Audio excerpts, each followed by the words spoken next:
donde el Señor nos recordaba que ahora nosotros en el nuevo pacto tenemos una mejor esperanza. Y vamos a usar como texto base 2 de Corintios capítulo 3 y versículo 18. Usted lo anota, lo busca y lo investiga, ¿verdad?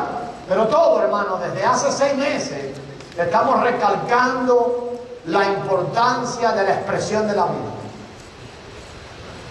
Si nosotros tenemos una vida y la vida de Cristo ha venido a nosotros, es para que esa vida sea expresada. Esa es la vida ¿cuál? La vida de Dios, la vida divina. Esa vida tiene que ser expresada, pero para ser expresada tiene que convertirse en una experiencia interior, una experiencia subjetiva en nosotros, ¿verdad? Hemos estado repasando esa flecha por 6 meses. Ya la hemos resumido un poquito. Pero esa línea recta nos recuerda entonces, ¿qué cosa? Nos recuerda, llamamos esa línea la línea celestial. Nos recuerda que el Dios de los cielos, y nos recuerda la eternidad, ¿verdad? Que desde la eternidad pasada hasta la eternidad futura tiene un propósito, tiene un plan, el cual va desarrollando, lo ha venido desarrollando, ha venido llevando a cabo en lo que nosotros llamamos el tiempo. De hecho, ese plan ya también ha sido consumado. Si pensamos en eso, no es un plan que se va a consumar. En la mente de Dios ya ese plan está consumado. Pero en el tiempo, Dios comenzó con la creación. ¿Se acuerdan de eso? Pero después de la creación pasó algo. ¿Se acuerdan lo que pasó? El hombre cayó. Tremendo, el hombre cayó. Génesis 3. Cayó el hombre. Y cuando cayó el hombre, ¿qué entonces hace Dios? ¿O qué ha hecho? ¿Qué hizo? Viene la redención. ¿Qué es la redención? Es la obra de Dios, ¿para qué? Para detener la caída del hombre y levantarlo y llevarlo allá a la posición donde Él lo quiere, para poder seguir adelante cumpliendo el plan que Dios tenía. Después de la redención debe venir algo entre los hombres, en la vida de los hombres, que es el reino. El reino antes que llegue al final la Nueva Jerusalén. Pero es importante, hermano, tenemos 4 cositas ahí de puesto debajo del reino. Para que el reino venga a nuestras vidas como una realidad visible, Dios ha operado y opera bajo algunos principios. El principio de la encarnación es el primero. ¿A qué nos referimos allí? Dios ha venido y se ha encarnado como vida en nosotros. Se encarnó primero en Cristo y después se encarna como vida en nosotros. También hay un principio de separación. Este principio abarca una separación interna y una separación externa. Normalmente siempre pensamos en la separación externa. Cuando el apóstol Pedro escribió a la iglesia, no hablaba de una separación externa, hablaba también de una separación interna.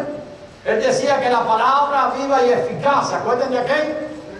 La palabra viva y eficaz, que es más cortante que ¿qué? Que toda espada de 2 filos, y dice que penetra. ¿Se acuerdan? La palabra ha venido a venir a nosotros, ha venido a vivir, entonces penetra. ¿Y qué hace? Separa algo y está constantemente separando. ¿Por qué? Lo vamos a ver un poquito más tarde. También el principio de la impartición. Mientras la palabra penetra en nosotros, la palabra se va impartiendo, la vida se va impartiendo en nosotros. Pero no solamente se imparte en nosotros, sino que se imparte en nosotros para ser impartida en los demás, ¿verdad?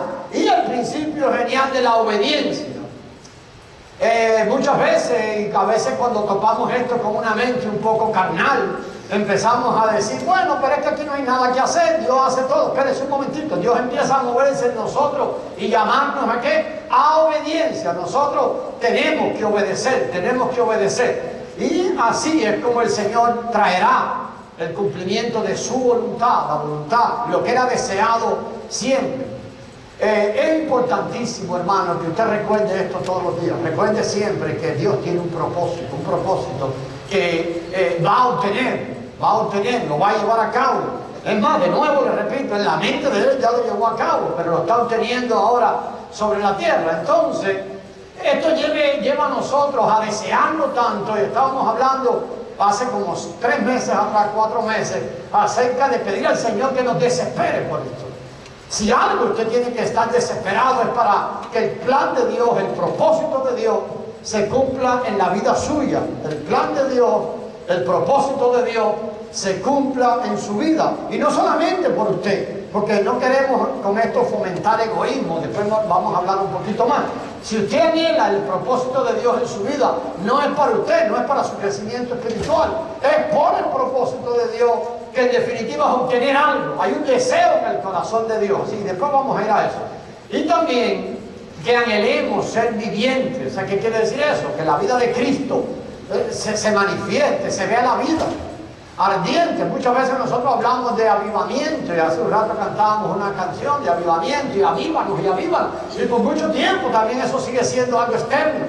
Y avívanos es si cantamos alto, o si brincamos, o si me erizo los pelos. Y el avivamiento tiene que ver con más de la vida, más de la vida, más de la vida impartida a nosotros, ¿verdad? Y ardiente, y tiene que ver con un altar, y tiene que ver con sacrificio, y tiene que ver con oficiando nosotros como aquel reino de sacerdotes que Dios está anhelando. Y fructíferos tiene que ver, sí, con la vida interior, mostrando el fruto. Y el fruto de la vida interior se manifiesta de muchas maneras, como ya lo vimos. Pero para eso nosotros necesitamos ver el Evangelio del Reino. ¿Qué quiere decir esto? Lo hemos venido recalcando. Y mantener el enfoque.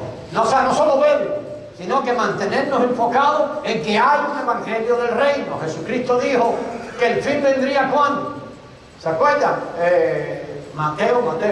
Estoy casi seguro que es el capítulo 24 y el versículo 14. Él dijo que el fin vendría ¿cuándo? Cuando el Evangelio del Reino sea anunciado. Cuando el Evangelio del Reino sea anunciado hasta el fin de la tierra. Así que es importante que él hablaba del Evangelio del Reino. Nosotros debemos, y que Dios abra nuestros ojos para ver el Evangelio del Reino. No el Evangelio que solo se detiene en la salvación de la condenación. No, hay un Evangelio del Reino, donde la salvación de la condenación es solo un inicio, es solo una etapa, pero sabemos que hay algo más allá, el reino, el deseo de Dios. Dios quiere obtener algo, pero tenemos que enfocarnos ahí. El Evangelio del Reino, decíamos algunas cositas que dejé aquí anotadas, que se enfoca en lo eterno. ¿Qué quiere decir eso? Se enfoca en el plan de Dios, se enfoca en el propósito de Dios. El Evangelio de la salvación de la condenación se enfoca en el hombre. Entonces, cuando el hombre tiene lo que el hombre ya quiere, es muy difícil que el hombre siga adelante. Y si sigue adelante, siempre se va a estar enfocando en los beneficios de él. Pero el Evangelio del Reino no. El Evangelio del Reino se enfoca en lo eterno, se enfoca en el eterno, se enfoca en su deseo, se enfoca en su propósito. El Evangelio del Reino también se enfoca en el pecador y no en los pecados. Se enfoca en que el pecador necesita desaparecer. Se enfoca en deshacer al pecador, porque el pecador es el que produce los pecados. O sea, no, el Evangelio del Reino no es buscar curita para los pecados, es deshacer del que peca. Así que esto es importante. Se enfoca en que el Padre pueda obtener lo que desea. Hermanos, qué bueno que al leer la Biblia veamos que Dios desde el inicio tenía un plan. El Evangelio no, la carta que el apóstol Pablo escribe a los Efesios, él describe de una manera tremenda. El Señor trae revelación ella acerca del deseo de Dios. Del deseo de Dios y cómo Dios creó para satisfacer un deseo, y lo que Dios creó le produjo a él una enorme, creo que la palabra que usa ahí es complacencia. Entonces, si nosotros queremos llevar complacencia al corazón de Dios, debiéramos enfocarnos en lo que Él desea desde el inicio para tener complacencia. Muchas veces queremos llevar complacer a Dios, pero ¿cómo lo queremos hacer? Casi siempre queremos hacerlo desde nuestra vida natural, haciendo cosas que nosotros nos imaginamos que pueden satisfacer el corazón de Dios. ¿Sabe qué significa eso? Significa religión. Todas las religiones se enfocan en eso. Empezamos a hacer cosas externas que supuestamente van a complacer a Dios. Pero es algo determinante que tenemos que llegar. Nada de lo que hagamos en lo externo, en la vida natural, la vida que Dios creó del polvo y por lo tanto está destinada a desaparecer y está bajo juicio, va a traer complacencia al corazón de Dios. Esto puede ser un principio que debe quedar bien fundamentado en nuestro corazón. Nada, hermano. Usted no puede hacer nada por agradar a Dios. Cuando usted piense que es lo mejor que agrada a Dios, usted lo que está trayendo al corazón de Dios es desprecio. Esto suena un poco duro, pero es la verdad. Nosotros, si queremos tener y traer complacencia al corazón de Dios, debemos pensar en lo que Dios ha planeado, en lo que Dios quiere obtener. Todo lo grande de Dios, todo lo grande de Dios para obtener algo. ¿Sabe qué quiere obtener? La iglesia. Anhela obtener la iglesia. Pero ¿qué pasa? Que la iglesia anda por ahí llamando a la iglesia a cosas que no tienen nada que ver con lo que Dios desea obtener. Entonces usted siempre piensa en eso. Dios quiere obtener la iglesia. Él quiere obtener la iglesia. Su complemento es la iglesia. Recuerda la creación. Váyase siempre atrás. Y recuerda que para Adán, figura de Cristo, según Romanos 5:14, Dios creó a quién. Y siempre ha estado deseando eso. Así que, hermanos queridos, nosotros, para llegar allí y ver esto, y este fue un principio también por ahí, un fundamento, debemos ver y vivir Romanos 7. Y usted dirá, pastor, ya vamos a empezar en Romanos 7. Yo quiero mirarlo. El año pasado lo vimos un poquito y queremos mirarlo este año, pero yo estoy seguro que hoy lo va a hacer. Entonces, queremos ver y vivir, no solo ver. Queremos vivir lo que aprendemos allí, lo que el Señor nos revela en Romanos 7, antes de poder vivir la vida en el Espíritu. Mire, estábamos cantando hace un rato de lo importante de vivir la vida en el Espíritu. Y no me acuerdo cómo decía la canción, pero hablábamos de ver en el fluir y ver en el fluir. Nosotros podemos aprender de eso. Pero para que la vida en el Espíritu pueda dar lugar, hay una vida que necesita ser puesta, terminada, o por lo menos imponiéndola bajo juicio. Porque si no, no va a poder fluir el Espíritu. Por mucho que aprendamos, la descripción de una vida en el Espíritu la tomamos ahí de Romanos 8. Pero Romanos 8 siempre viene después del 7, eso no se equivoca, ¿verdad? En matemáticas. Y la vida de la iglesia viene en Romanos 12. O sea que si nosotros queremos, ¿por qué tenemos tanto estorbo en vivir la vida de la iglesia? Porque no podemos vivir la vida de la iglesia desde nuestra vida natural. No podemos vivir la vida de la iglesia si no somos llenos y guiados por el Espíritu. Y no podemos ser llenos y guiados por el Espíritu si no pasamos por Romanos 7. Y Romanos 7 se vuelve una experiencia interna y subjetiva en nosotros. Entonces el versículo que tenemos este mes dice: a quien anunciamos, este año, amonestando a todo hombre y enseñando a todo hombre. Miren que hay algunas acciones allí, ¿las puede ver? Anunciamos. ¿Cuál más? Amonestamos. ¿Y cuál más? ¿Y cuál es la meta? Presentar perfecto en Cristo Jesús a todo hombre. Vimos acerca de la palabra perfecto, pues 2 semanas creo que hemos recordado un poquito, y habla de plenamente crecido, plenamente completo y maduro. ¿A quién? ¿A ti? Ok, miren lo que hacemos. Ya el hermano no fuma, está caminando a la perfección. Mira el hermano, la hermana qué bonito se viste, ya no enseña no sé qué, ya que no dice malas palabras. ¿Cómo ha cambiado?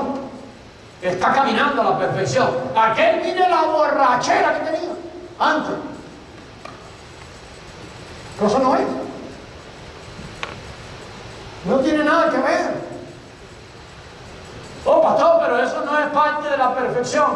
Mire, hermano, cuando apunta a plenamente crecido, completo y maduro, apunta a otros. Y no a Adán, no a ti, en tu vida natural. Apunta a otro. ¿Quién tiene que estar completo en nosotros? ¿Cuándo un cristiano está maduro? ¿Cuándo un cristiano está perfecto? Cuando entonces aquel, que es la nueva creación que ha sido puesto en nosotros, está crecido o creciendo, completo o llenando, y nos está llevando ¿a dónde? A la madurez. Por mucho tiempo, todo lo que pasa en la vida externa, mire qué bueno el hermanito, mire cómo canta, y oye lo borracho que era. Otro, mira, antes fumaba, y a veces lo decimos nosotros personal, antes, pastor, me fumaba 20 cigarros, ahora me fumo 2. Pero está bien, vamos ahí, vamos ahí, vamos ahí. No, hermano, no. Tiene que ver con algo que no se ve. Hablábamos la semana pasada de una vida que ha venido a nosotros, la vida resucitada de Cristo. ¿Ve? ¿A quién tenemos que presentar perfecto? A mi hermano Chabela. Mi hermano Chabela lo que hay que matarla.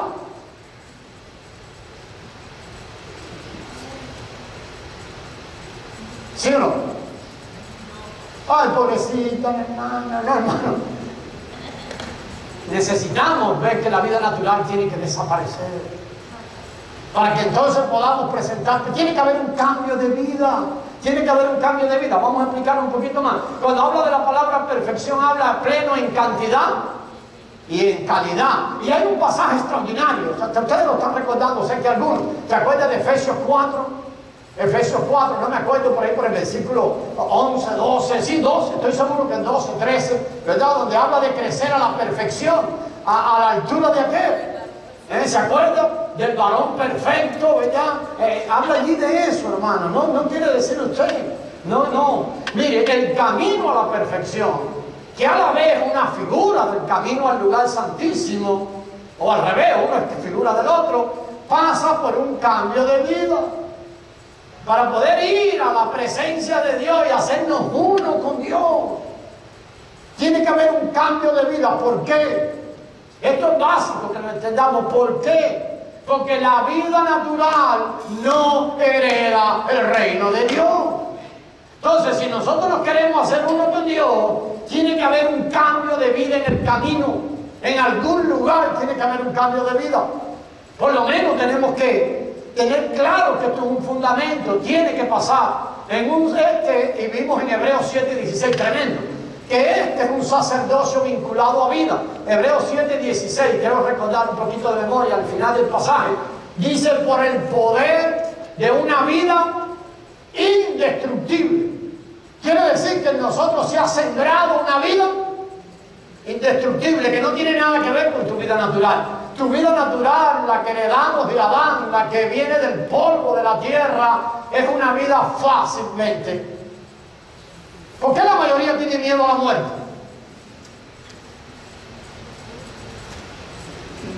¿Por qué? Aquí en esta iglesia no, en otros lados. Y una vida muy débil en nosotros. ¿Por qué nos venden los seguros que nos venden? ¿Por qué acaban con el dinero de nosotros? Porque tenemos miedo a todo, por el miedo a todo. Hay una vida natural que no sirve para nada. Necesita ser arrancada y borrada. Tiene que haber un cambio de vida para que empecemos a funcionar ¿en qué? En el poder de la vida indestructible. ¿Cuál es la vida indestructible? Y seguimos insistiendo en la vida de Cristo. Es una vida totalmente nueva, un poco lejos del entendimiento de los hombres. Por mucho que querramos explicarla, está lejos del entendimiento de nosotros. ¿Por qué? Decíamos la semana pasada, es la vida resucitada. Si resucitó, ¿qué quiere decir? Que pasó por la muerte y la venció. O sea que es una vida indestructible. Pasó, yo no me acuerdo quién fue, yo creo que fue el apóstol Pablo que dijo que el postrer enemigo que será vencido, ¿cuál es? La muerte. La vida que hoy tenemos pasó por la muerte. Pastor, el médico me dijo que me voy a morir. El médico está equivocado. Porque los muertos no se pueden morir dos veces. ¿Lo puede ver? ¿Verdad, hermano Yalen? No hay manera que Yalen se muera dos veces. El autor de los Hebreos, creo que es ahí mismo, el autor, yo no me acuerdo, creo que es el capítulo 9. Él dice, está escrito que los hombres mueran. Bueno, vamos a seguir un poquito. Eso se lo dejamos en que usted lo ore. Entonces ese cambio de vida tiene que ver con esto. Esto no es la vida natural, la vida suke, la vida con la que nacimos. Hablamos de esto el año pasado un poco y volvimos a hablar, creo que la semana pasada. Sino que hablamos de la vida divina, la vida soy, esa vida de Dios que ha venido a nosotros. Hablamos de la vida de Cristo, la vida resucitada, la vida resucitada. Ahora, el misterio ¿Cuál es el ministerio de la iglesia? El ministerio, el año pasado también hablamos de que la iglesia tiene un único ministerio. Ahora hay ministerio para todo, o llamamos ministerio. La iglesia tiene un ministerio. ¿Cuál es? Allí habla de anunciar, habla de amonestar. Mire, hermana Navidad, gracias por decir eso. Si nosotros anunciamos a Cristo y lo dejamos anunciado, ¿qué va a pasar? Esa persona no va por la perfección. Obramos, entonces me siento contento. Pero ¿se cumplió el plan de Dios? No. Mire que el plan de Dios, el ministerio, el ministerio tiene que estar enfocado en lo que Dios desea, ¿sí o no? ¿Qué es lo que Dios desea? Tener perfecto. ¿Cuál es el deseo de Dios? ¿Qué quiere obtener Dios?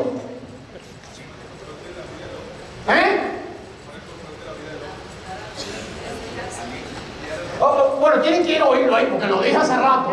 Le hablé de Adán, es la iglesia. El deseo de Dios es la iglesia. ¿Cuál es el ministerio nuestro? ¿Cuál debe ser? Edificar la iglesia. Edificar la iglesia. La edificación de la iglesia es el ministerio del Nuevo Testamento. El ministerio, para el Beitán. Viene el ministerio de yo no sé qué. Pero hay nombres y nombres y nombres. Una congregación, tengo un pastor amigo que dijo, mi congregación es tremenda. Tiene 32 ministerios.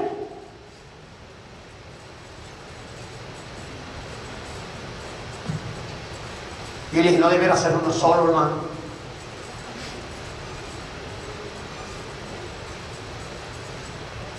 Pero me cuenta que cada vez que se juntan se pelean. ¿Por qué? Porque cada uno quiere hacer su ministerio. Entonces tenemos que estar claros, el Señor necesita enseñarnos esto. Hay un ministerio. Entonces, hermana Navidad, anunciamos, amonestamos, enseñamos, pero todo está dirigido para una sola cosa. ¿Para qué? Para ministrar a Cristo a los demás. Pero cuando hablamos de ministrar a Cristo, acuérdense que ministramos la vida, es la vida divina.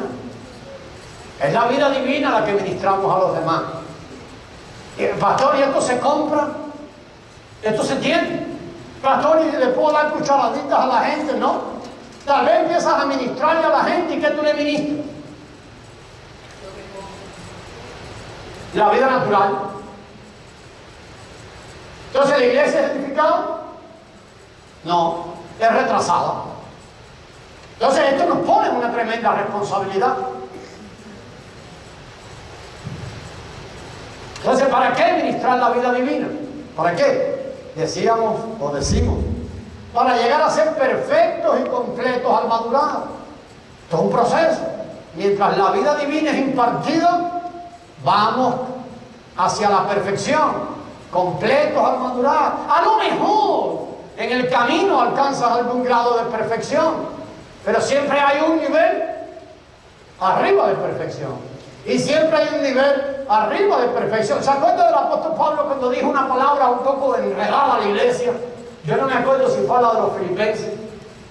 Yo creo que fue a la gente de Filipo. Les dijo, y todos los que sois perfectos. ¿Se acuerdan? ¿Qué les dijo? Que ellos eran perfectos. Pero Pablo mismo dice en otro lado, pues yo creo que a ellos mismos, le dicen, no es que yo sea perfecto, sino que ¿qué? ¿Se acuerdan de aquello? Sigo la meta. Entonces, ¿qué quedamos? Somos, que si es guajiro, o semos o no semos. Entonces, amados hermanos, nos enseña que mientras corremos algún nivel de perfección, tal vez alcanzamos en cierta área o en cierta etapa de la vida espiritual. ¿Pero qué quiere decir eso? Que hay otro nivel para crecer, hay otro nivel de perfección. ¿Hasta cuál? Hasta la altura del varón perfecto. Entonces, bueno, para llegar a ser perfectos y completos al madurar con Cristo como elemento de vida. ¿Quién edifica la iglesia? ¿Quién? Yo. ¿Quién edifica la iglesia? Cristo dijo, yo mi iglesia? ¿Con qué la edifica? Estos son elementos básicos que deberían estar clavados en nosotros. ¿Con qué la edifica? ¿Cuál es el material? Él mismo, derramándose como vida. Miren que lo que vemos ahí, anunciar, amonestar, enseñar, todo tiene que ir dirigido a ministrar a Cristo, a los hombres. Todo tiene que ir dirigido para que entonces ahora esa vida de Cristo que ha sido derramada, es importante los unos a los otros y el ministerio de los unos a los otros, pero clarísimo, 32 veces habla de los unos a los otros en el Nuevo Testamento. Pero ¿qué tenemos que impartir los unos a los otros? La vida de Cristo, hermano, que te estoy enseñando esta doctrina, no sé qué, eso no lo va a matar. Lo van a matar. ¿Qué necesitas impartirle? Cristo, Cristo, Cristo, Cristo. Y esto es una base. ¿Cómo experimentar ese crecimiento de la vida divina? Pastor, yo necesito, hermano, esto nos pone una responsabilidad. Necesito experimentar el crecimiento de la vida divina en mí. Amén. Usted lo necesita. Por eso debiéramos desesperarnos. Eso debiera ser una oración constante. ¿Pero cómo? Yo le voy a decir alguna cosa, ni si piensan que yo me sé todo el cómo, está más equivocado. ¿Cómo? Pero de ese versículo recogemos algo. Mire, hay un ciclo de vida entre el versículo 28, Colosenses 1:28, el que estamos. Hace 2 años estuvimos viendo Colosenses 1:27. Colosenses 1:27 dice que Cristo es la esperanza de gloria, ¿verdad? Pero en el 28 dice, a fin de presentar perfecto en... Entonces, si se dan cuenta, ahí hay un ciclo de vida. Mírenlo allí. Hay 2 posiciones allí. Versículo 27 dice Cristo en. Y versículo 28 dice nosotros en. ¿Cómo crece la vida de Cristo? En nosotros. Entonces, denle vuelta a esto. Le vamos dando vuelta a este círculo de vida. Más Cristo en mí, más yo en Cristo. Más yo en Cristo, más Cristo en mí. Más Cristo en mí, más yo en Cristo. Más yo en Cristo, más Cristo en mí. Y ahí vamos, y ahí vamos. ¿Cómo es aumentado Cristo? Mientras vamos caminando hacia esa unión. Hacia esa unión. Entonces, la vida divina va creciendo en nosotros. Entonces, hermano, mire qué tremendo. Déjeme echarle para atrás este cuadrito. Y vemos la imposibilidad de poder ayudar a nadie. A ver, voy a echarlo para atrás. Esto no es un disparate, aunque suene. Vemos la imposibilidad de ayudar a nadie.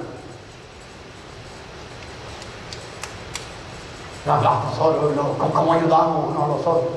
Lo bueno es que llegamos a un punto de decir, yo no puedo hacer nada en la vida de esta persona. No puedo hacer nada. Porque esa persona necesita algo. Como esto yo no puedo enseñarle doctrina y eso es lo que hemos hecho. ¿Cómo nosotros hemos tratado por muchos años de brincar por arriba de esta imposibilidad? Todos llegamos a esta imposibilidad. Todos llegamos aquí y decir, parece mentira. He invertido 20 años de mi vida en una persona. Y a los 20 años digo, ¿y qué hay aquí? Todos llegamos a esa imposibilidad. ¿Pero saben lo que decimos? Lo que tengo que hacer es ayunar más por ello. Muerte de nuevo. Lo que tengo que hacer es enseñarle un libro nuevo. Nos vemos ante la imposibilidad, pero qué bueno que aceptemos la imposibilidad y entendamos esto, que solo la revelación del propio Cristo puede. Y nos lleva a ese pasaje que empezamos hoy, 2 Corintios 3:18. ¿Cómo es este ciclo de vida aumentado en nosotros? Mire, vaya ahí rápido ese pasaje, rapidísimo, rapidísimo. 2 Corintios 3:18. Este es un extraordinario pasaje. Podríamos estar hablando aquí hasta mañana, pero solo voy a ir muy poquito. A ver, 2 Corintios 3:18. Rapidísimo, rapidísimo. 2 Corintios 3:18. ¿Lo vemos ahí? ¿Ve cómo se produce el ciclo de vida allí? Mi Biblia. Ok, ya lo tengo. ¿Lo ve, hermano? Termina ahí el capítulo 18. Por tanto, nosotros todos, nadie queda por fuera aquí, nosotros todos, mirando a cara descubierta, como en un espejo, la gloria del Señor,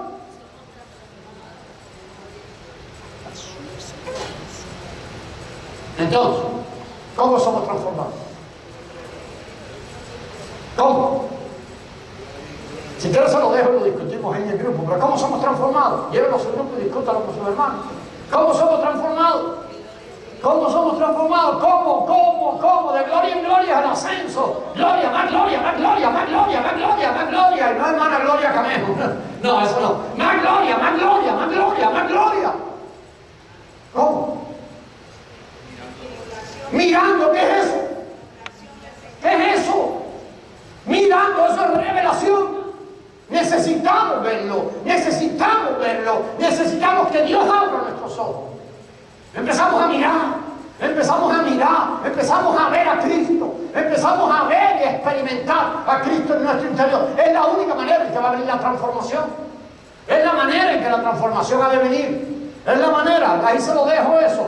No es por doctrina, es por una experiencia. Empezamos a ver y los entendimientos se abren y dentro de nosotros se abre y la luz empieza a darnos. Entonces empieza el sacerdocio a funcionar, empieza el reino en la práctica interna a funcionar. Mi hermano decía yo, la impaciencia, todavía el Señor sigue alumbrando y diciendo que paciencia ni nada. Vas a seguir siendo impaciente porque el único que es paciente, ¿quién es?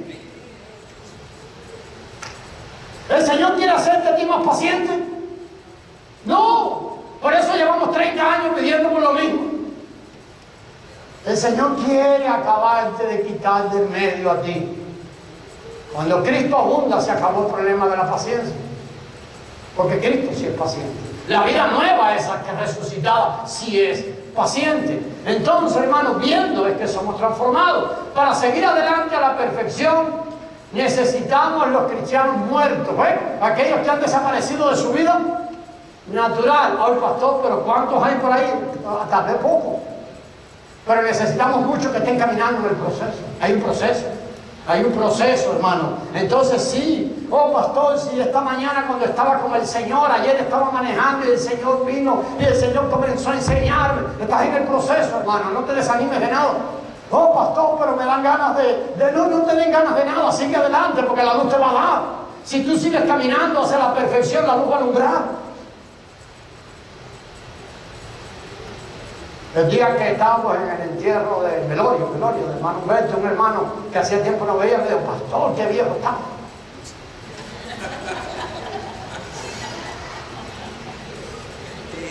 Después que me abrazó y todo, pastor, hace tanto tiempo no te veía. Sí, hermano.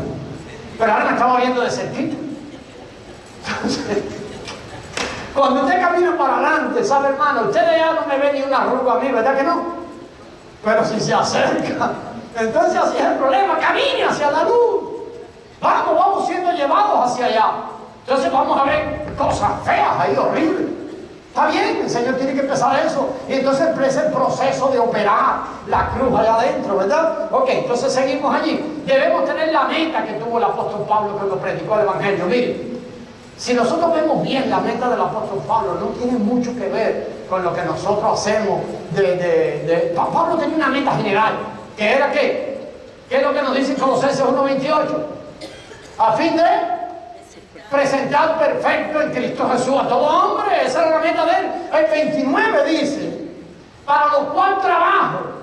Mire que el apóstol Pablo fue esforzado, pero dice, según la operación de su espíritu en mí. No era de su propia fuerza, pero él se ocupaba, porque la meta de Pablo, ¿cuál era? Llevar a la perfección.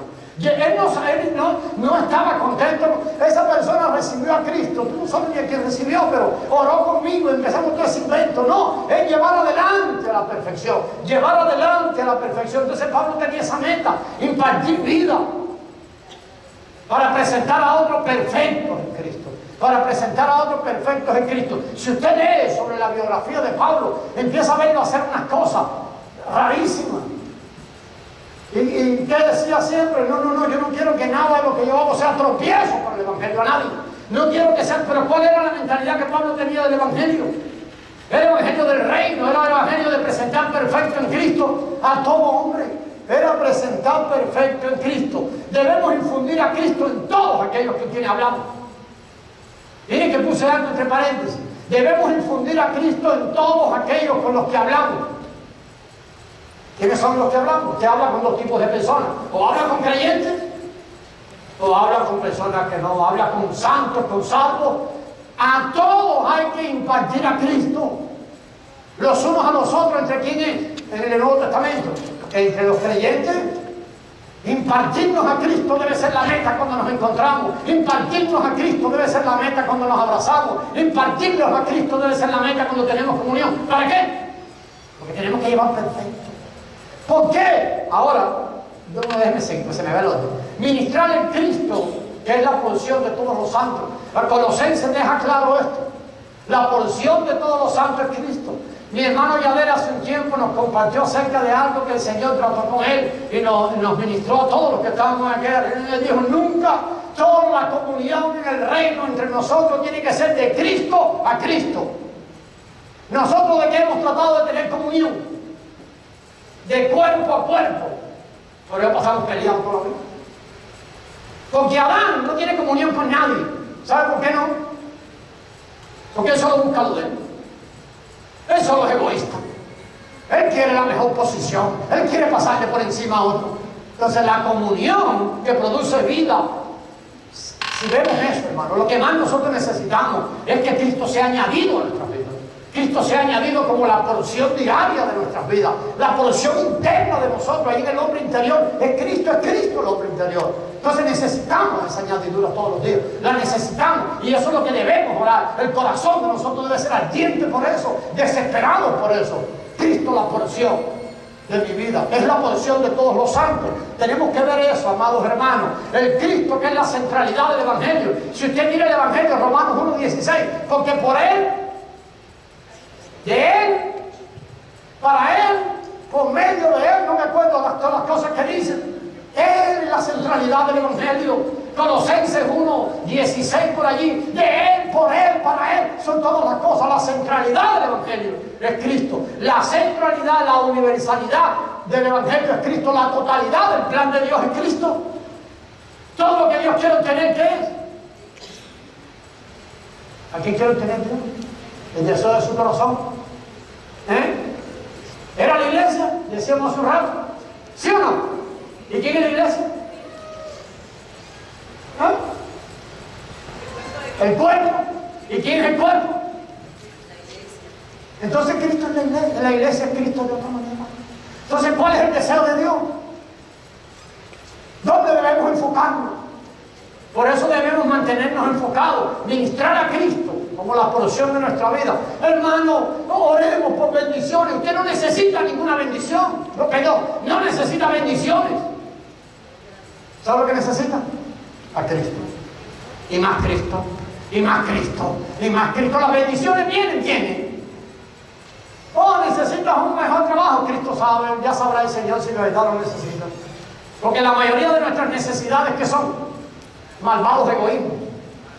Ok, pero bueno, no quiero meterme ahí. El Cristo, que es la centralidad y la totalidad del plan de Dios. Entonces eso nos pone un reto por delante. Decíamos hace un rato, sabía que lo tenía por aquí. Un reto. Voy yo a ministrar a Cristo a mi hermana. Pero yo necesito tener Cristo. ¿Sí o no? Porque ¿qué voy a ministrar? Y tal vez uno de ustedes no me ven, yo no vivo con ustedes. Pero ella vive conmigo. Entonces tiene que haber Cristo. Pone un reto delante de nosotros. Pone un reto, amado hermano, para ministrar a Cristo. Infundiremos en los demás el mismo Cristo que nosotros podemos experimentar como vida. A ver, nosotros no podemos infundir en los demás un Cristo teórico. ¿Qué es lo que hemos tratado de hacer por mucho tiempo? Infundir un Cristo teórico. Pero lo que tú sabes no se infunde en la gente. ¿Sabes lo que se infunde en la gente? Lo que tú eres. Tú puedes hablar de lo que te dé la gana y los que te están oyendo, ¿sabes lo que dicen por detrás? Hasta que no son los dedos. ¿Cómo habla? ¿Cuándo se va a callar? Me parece a aquel que le dijeron, ¿se acuerda? ¿Y cuándo te callas? La gente no te dice nada por vergüenza. Pero necesitamos eso. Y ahí debe arder nuestro corazón por eso. Ahí debemos estar desesperados. Porque lo que se va a impartir en los demás es lo que nosotros experimentamos como vida, hermano. Eso pone un tremendo reto delante de nosotros. Debemos ministrar las inescrutables riquezas de Cristo. Mire, este pasaje es extraordinario. No tenemos, pero solo lo voy a leer. Efesios 3. Le prometo que en el grupo lo vemos, por ejemplo, si se acuerdan, ahí lo vamos a ver. 3, del 8 al 11. Mire qué tremendo, ¿verdad? A mí, dijo el apóstol, que soy el más pequeño de todos los santos. Oh, aleluya. Me fue dada esta gracia de anunciar entre los gentiles, ¿qué cosa? El evangelio de la inescrutable riqueza que podemos disfrutar en este mundo. Nosotros somos los príncipes de Dios. Podemos tener dinero, vamos a poseer la tierra. No dice eso. Dice, a mí se me dio la posibilidad tremenda, siendo el más pequeño, de anunciar las inescrutables riquezas de Cristo.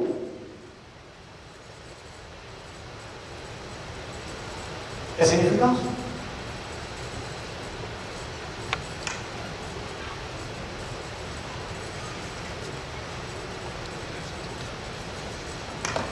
Si anhelamos, hermano, que la iglesia sea edificada, eso es lo que hay que ministrar ahora. Pastor, mira que yo he crecido tanto en Cristo.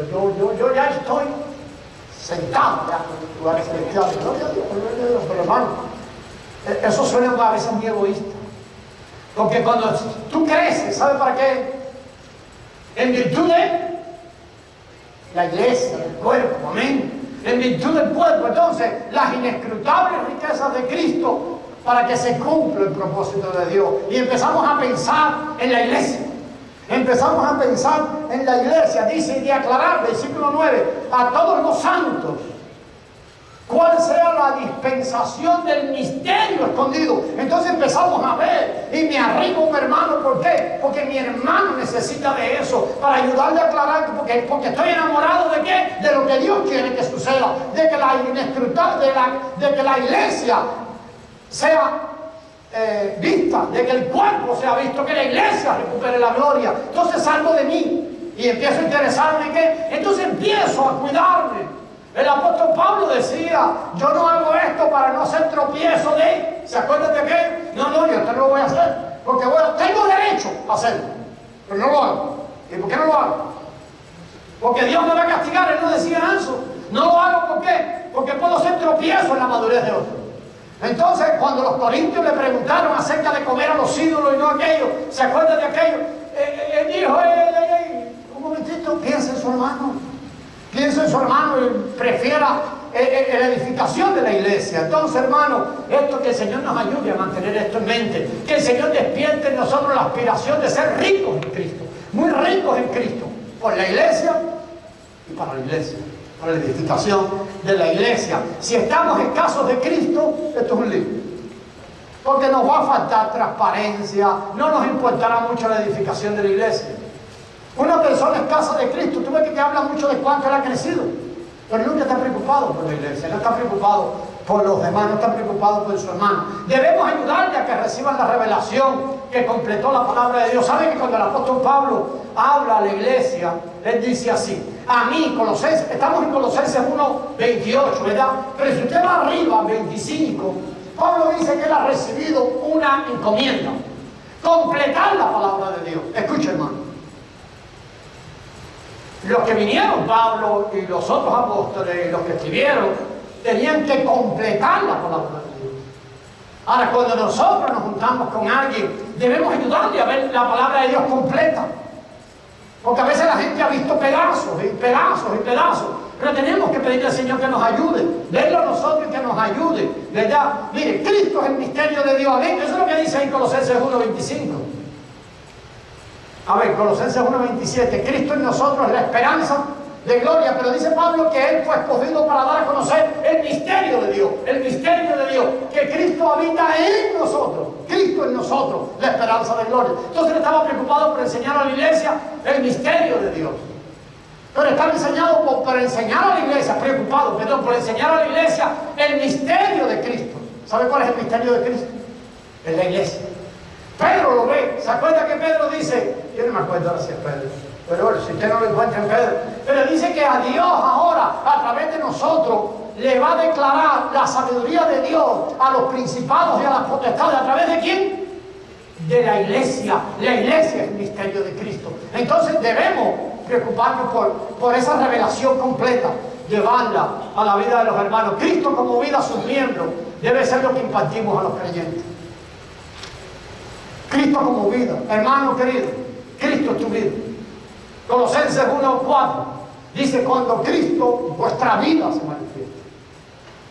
La vida que nosotros tenemos es Cristo. Amén. Eso hay que impartirlo, a fin de que ellos vivan por Cristo. Oh, pastor, pero ya yo lo sé. No, pues eso no es para que tú lo sepas. Es para que ahora empieces a vivir por esa vida.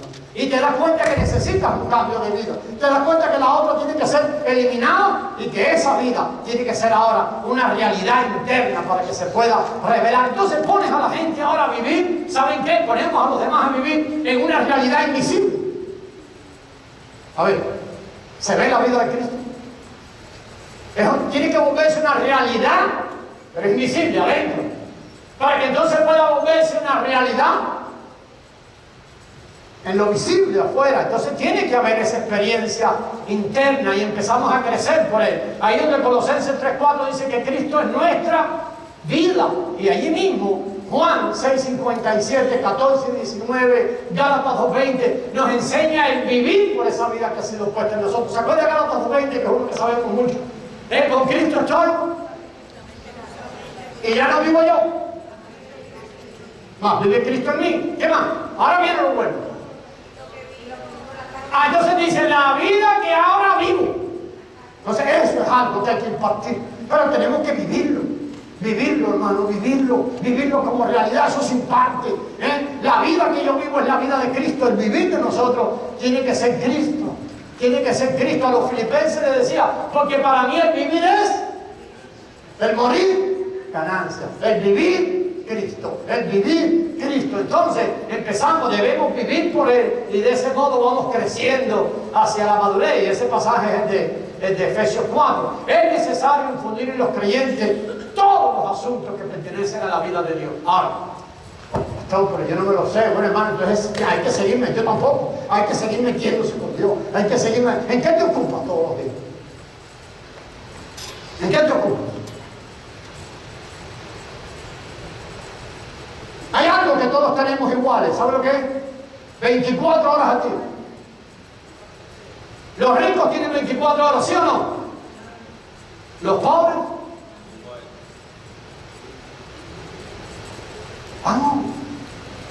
Desespérate, Señor. Cuando el Señor empieza a desesperarte internamente, tú estás en el trabajo: pastor, yo tengo que trabajar mucho. Allí estás en Cristo. Y estás haciendo trabajo, pero ¿dónde está tu mente? Vuelta a Cristo. ¿Dónde está tu mente? Arrepentida. El altar está encendido. ¿Y qué es lo que tú quieres ahora? ¿Qué andas buscando? Las riquezas de Cristo. ¿Y cuál es tu clamor? Entonces este mundo no te da forma. No te da forma, hermano. Es necesario infundir en los creyentes todos los asuntos que pertenecen al plan de Dios. Empezar a ver la vida. Estamos en enero. No, ya enero ahorita se acabó. Entonces empezamos a ver para el futuro, ¿qué es? El plan de Dios, el plan de Dios. Y si empezamos a enfocarnos en el plan de Dios y en su propósito, ¿saben qué, hermano? Muchas cosas se caerán en este caminar.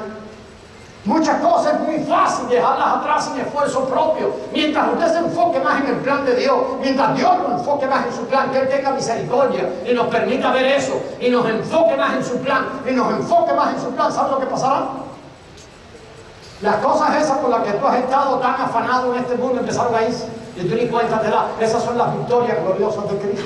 Entonces, ni cuenta te da de enfocarnos más allí. Queremos ver la solución. Ahora sí, te prometo que la próxima semana empezamos a ver esa solución del apóstol Pablo para la vida cristiana según Romanos 7.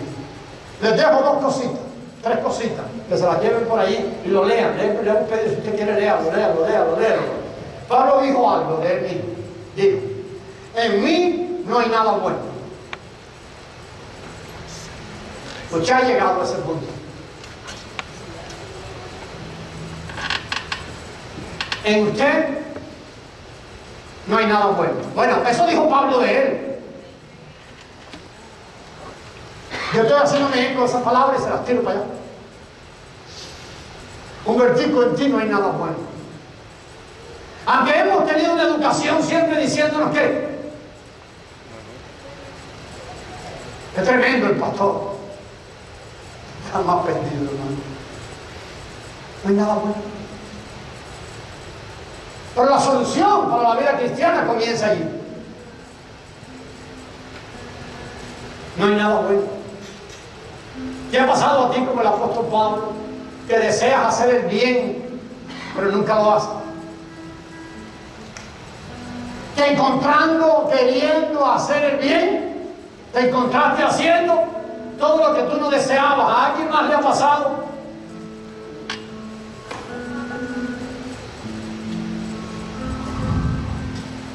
Resumo con esto. Pablo no confiaba en Dios. A ver, pastor, Pablo dijo que sean imitadores de mí como yo de Cristo. ¿Dijo eso el apóstol Pablo, sí o no?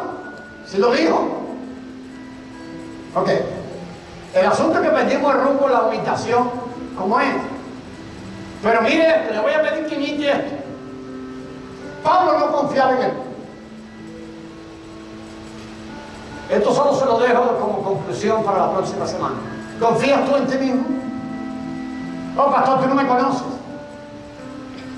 Yo sí tengo una persistencia, una disciplina. Bla, bla, bla, bla, bla, bla. ¿Sabes lo que te dice el Señor hoy? Saqueo, bájate del árbol. Porque es necesario que yo entre en tu casita. Te saliste. Amado hermano. Pablo sabía que él no podía expresar a Cristo. Lo intentó, y lo intentó, y lo intentó, y lo intentó. Pero llegó a la conclusión que él no podía expresar a Cristo. Pablo se dio cuenta que él era un hombre natural. Y que si la única expresión que él podía estaba en la vida de Cristo, estaba en él. Así que el Señor nos ayude. Y que el Señor tenga misericordia de nosotros.